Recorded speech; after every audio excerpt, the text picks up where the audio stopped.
Hi everyone, I am Sifu Samuel and today we will talk about Wingtsun.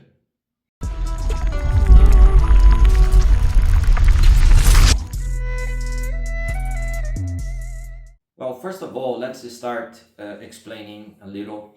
This is my first video that I will record in English, and this is a long video. So this is the first time I'm doing this, and as you can probably see, English is not my first language. So I probably will commit some mistakes, and I will try my best to make this in a way that you can understand, and I will be able to transmit my message. But as once said Pai Mei,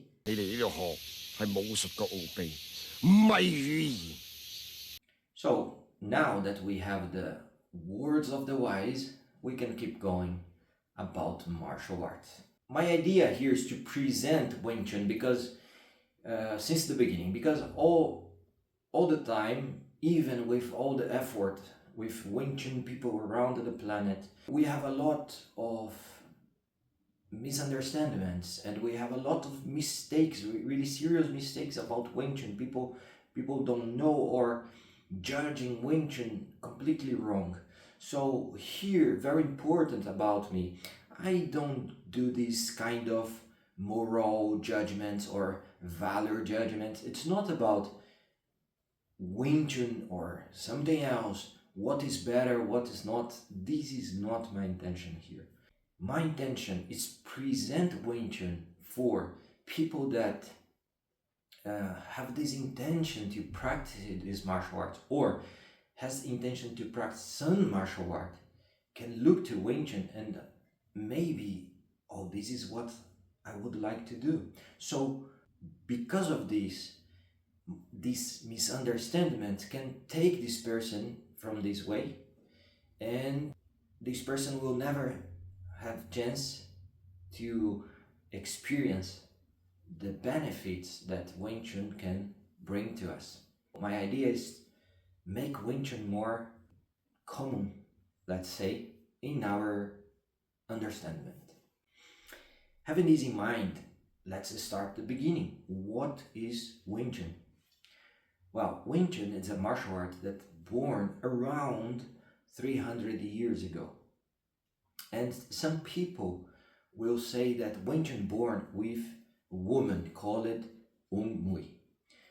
And normally this image here is kind of used to refer to this woman. But in reality, we need to be very, very careful with this beginning of Wingtsun because we don't know. This is the truth. In reality, we don't know where Wingtsun exactly was created. We have this in South China, but the exactly point, the exactly city, or we don't know. Also, we don't know who created Wingtsun. If it was one person or a lot of people, we don't know this in reality. What we know, if we look to Wingtsun as everything created by humanity, we can find geographic and kind of cultural connections.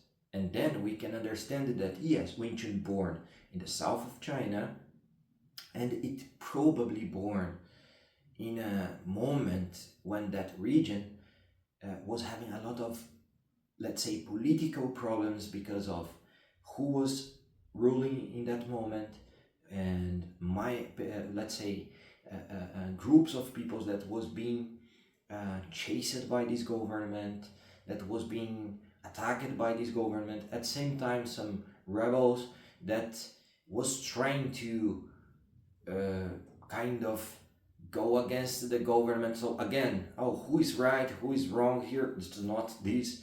That it's my intention to evaluate who was correct, let's say like this.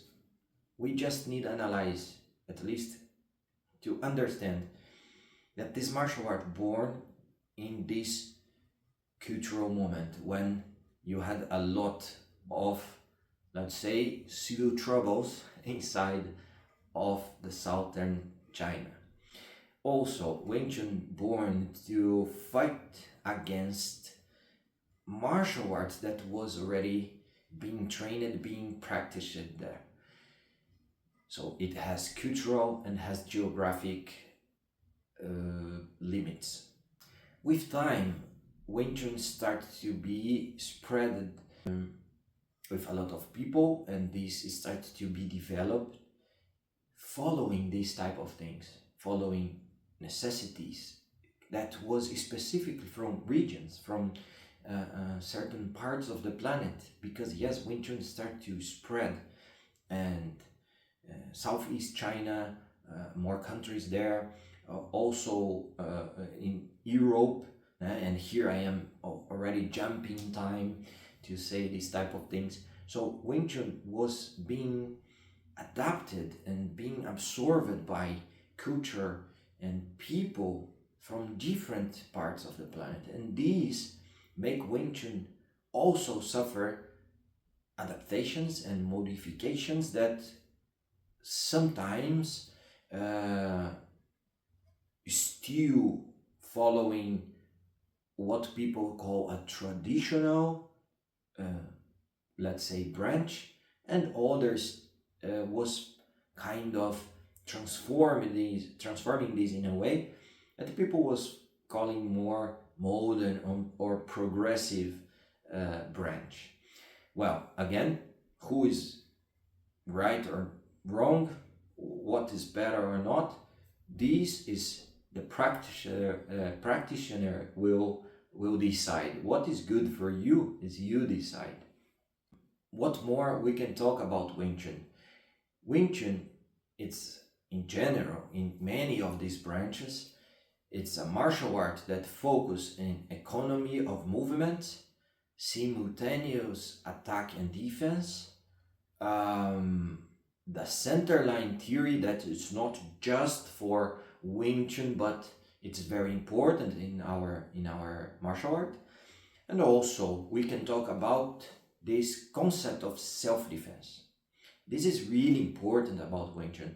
Wingtsun was not created to competitions, was created by people trying to survive, trying to, let's say, fight for real, for their cause, and they was using this to survive. And it spread with this idea, it evolved with this idea, and in the end, you can see in the techniques of Wingtsun, in the movements, that Wingtsun, it's a close hand combat martial art created to defend yourself.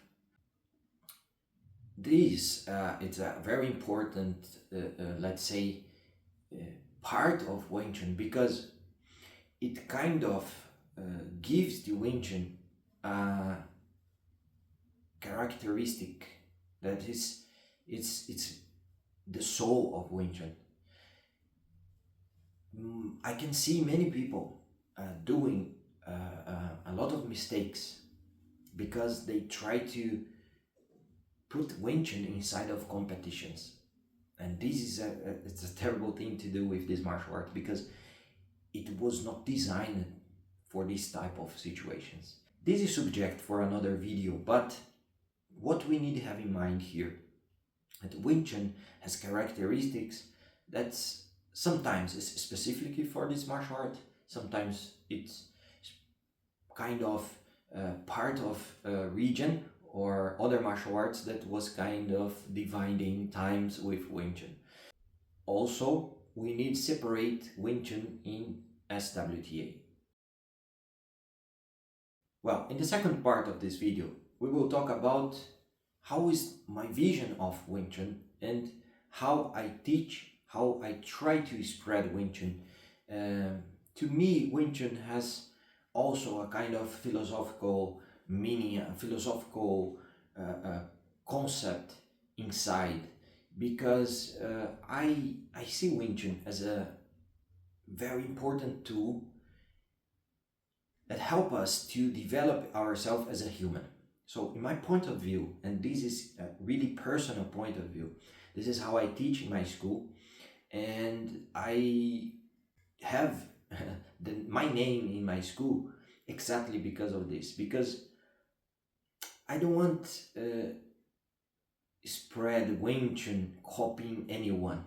Of course, we cannot go so far from the the school that we learned Wingtsun. We cannot go so far. Like in Brazil, I don't know if it's universal, but in Brazil we have a quote that we say the fruit cannot fall so far from the tree it comes from. So it's obvious that the way I reproduce Wingtsun with my body will have some similarities with people that I am training.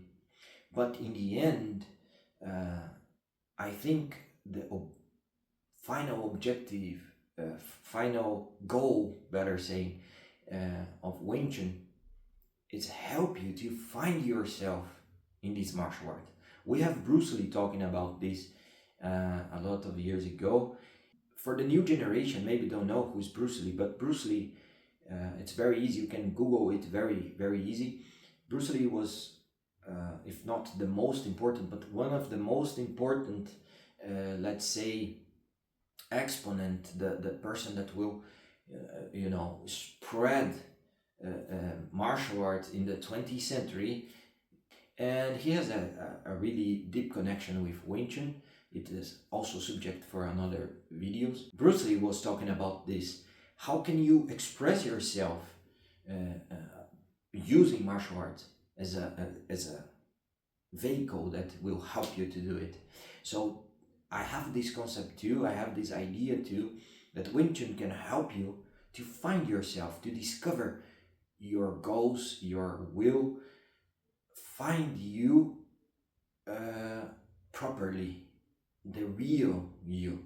I think Wingtsun can help us with other things also, not just Wingtsun, but it's a really important tool in this self-discovery, in this, let's say, conditioning to, as a human, not just in the physical way, but in our mind, in our spirit, and here not in the religious way, in the human as a holistic concept, not just body or flesh and bones.